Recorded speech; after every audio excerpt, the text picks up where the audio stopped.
बिन बादल के बारिश, थंडीच्या महिन्यात पाऊस. अहो निसर्गाचं काय गणित कळण झालंय. अहो माणूस किती राहिलेला नाही. आता निसर्गाला दोष देऊन काय चालणार आहे वे. तर भावांनो, आपली गाडी भरली होती काल पुण्याला. गाडी बिडी घेतली, भरून पोचलो. आणि टोल नाक्या हो, आज नंबर होता धीरजचा. धीरजला म्हणलं जा पुढं चालत, आणि तेवढं बघ आपलं पाहुणं थांबलेत का पुढं.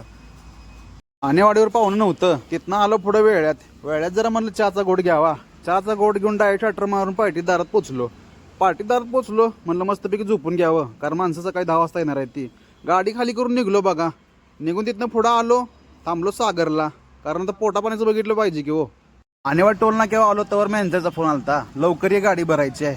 पोचलो कारखान्यात पोचलो, माझी गाडी झाली भरून. आणि बघा सारखं चालली होती त्यांची. भावानं 12 कपाट टाकले ती, तरी पण 13वा कपाट आणून टाकायचं लागला. भावाला काही समाधानच नाही हो.